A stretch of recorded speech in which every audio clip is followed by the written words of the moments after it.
নামাজ, এলম জিকির, ইকরামুল মুসলিমিন, সহিহ নিয়ত, দাওয়াত, তাসসিহ নিয়ত আপনারা কইতে পারেন। সহিহ নিয়ত, দাওয়াত, তওবা।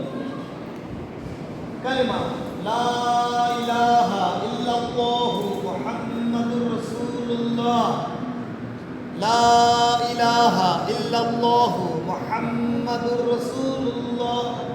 প্রত্যেকটা নম্বরের 3টা করে পয়েন্ট। কয়টা? শুধু কালেমার মধ্যে অর্থটা বাড়তি বলতে হয়, কালেমার অর্থ।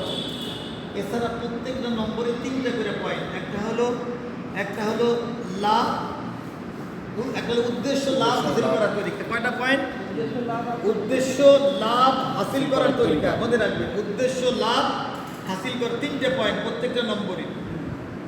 শুধু কলেমার ভিতরে একটা পয়েন্ট বাড়তি, শুধু কলেমার অর্থটা বলা। কালেমা লা ইলাহা ইল্লাল্লাহু মুহাম্মাদুর রাসূলুল্লাহ, নাই কোনো মাবুদ আল্লাহ পাক ছাড়া। হুজুরে পাক সাল্লাল্লাহু আলাইহি ওয়াসাল্লাম আল্লাহ পাকের রাসূল। কলেমার অর্থ, কলেমার উদ্দেশ্য হলো আমরা দুই চোখে যা কিছু দেখি আর না দেখি, আল্লাহ পাক ছাড়া সব কিছু আল্লাহ পাকের সৃষ্টি মখলুক।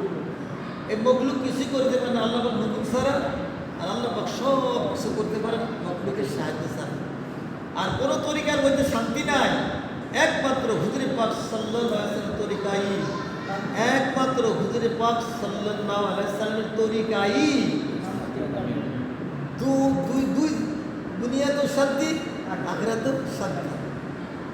একমাত্র হুজুরে পাক সাল্লাল্লাহু আলাইহি ওয়াসাল্লামের তরিকাই দুনিয়ার শান্তি, আখিরাতেও শান্তি।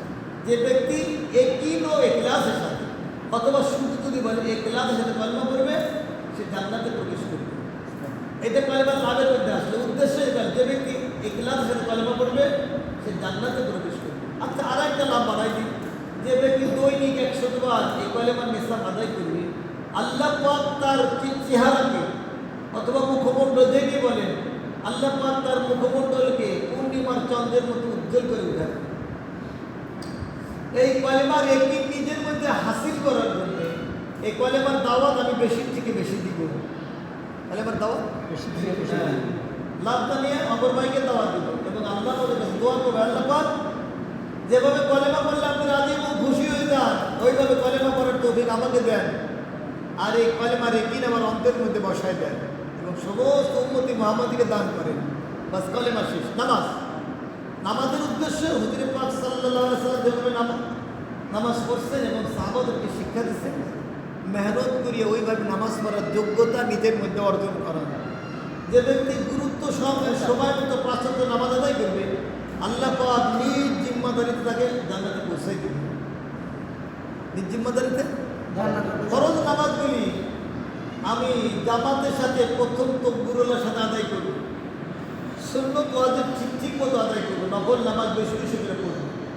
এই নামাজ আমি বেশি বেশি করে পড়বো, এই নামাজের লাভ ও ফাজাইল যেন অপর বেঁকে দেওয়া দিব এবং আল্লাহ পাকের কাছে দোয়া করে, আল্লাহ যেভাবে নামাজ পড়ে আপনি রাজি খুশি হন, যে নামাজ আপনার পছন্দনীয় ওই নামাজ আপনি আমাকে পড়বার তৌফিক দান করে, সমস্ত উম্মতি মুহাম্মাদীকে দান করেন। কেন শেষ? এরপর হলো এলেম। এলেমের উদ্দেশ্য আল্লাহ পাকে কখন কোন কাজের আদেশ ও নিষেধ তা সঠিকভাবে জানিয়ে হুজুরে পাক সাল্লাল্লাহু আলাইহি ওয়াসাল্লামের তরিকায় আমল করা।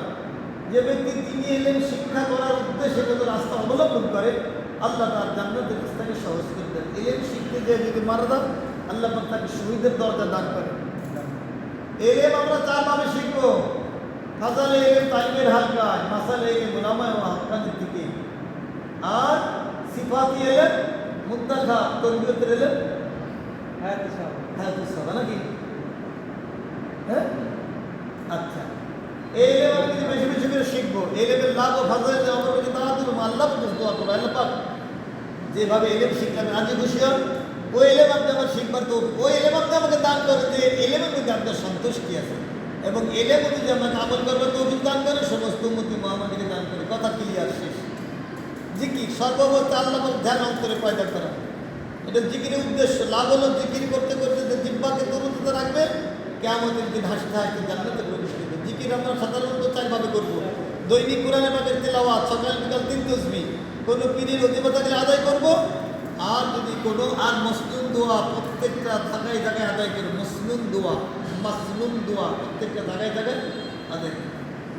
এই জিকির আমি নিজে বেশি বেশি করে করবো, লাভ ফাজাইল জন্য অপর ভাইকে দাওয়াত দেবো এবং আল্লাহ পাকের কাছে দোয়া করবো, আল্লাহ পাক যেভাবে আপনি জিকির করলে রাজি এবং খুশি হয়ে যান ওইভাবে জিকির করার তৌফিক আমাকে দেন, সমস্ত উম্মতি মুহাম্মাদকে দান করেন।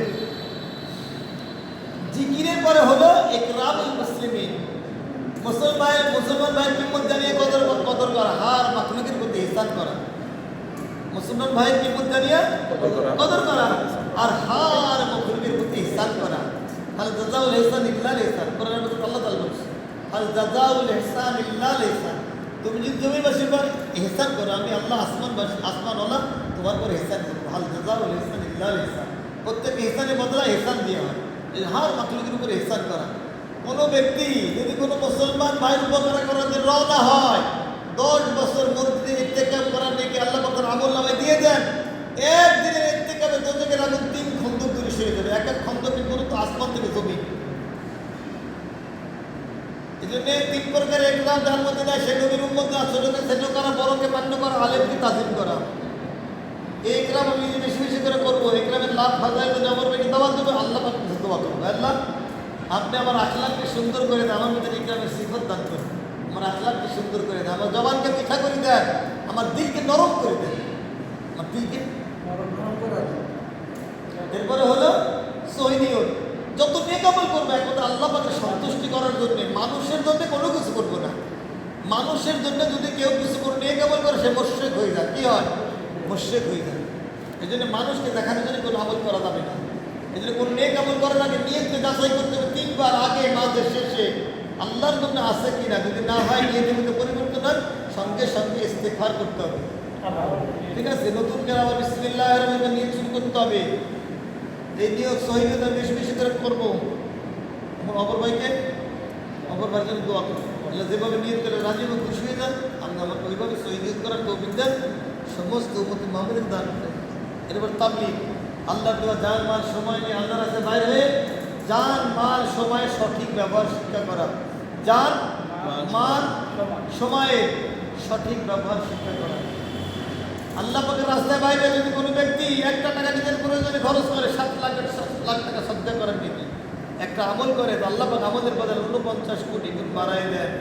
আল্লাহর রাস্তায় ধুলা জাহান্নামের ধোয়া পতিত হবে না। এই আল্লাহর রাস্তায় যদি কেউ মারা যায়, আল্লাহ পাক তাকে শহীদের মর্তবা দান করবে। এই মেহনত শিখবার জন্য জীবনে 1004 মাস। হ্যাঁ, এই সিফাত নিজের জিন্দগি জানার জন্যে 4 মাস কমপক্ষে মেহনত করে মেহনতকে শিখতে হবে, মৌত করতে হবে। যদি কেউ মৌত করতে পারে তো আল্লাহ পাক তাকে ইমানের সাথে মৌত দিবে। যদি বলেন কে কে তৈরি আছে 4 মাস, ইনশাআল্লাহ। ঠিক আছে ভাই।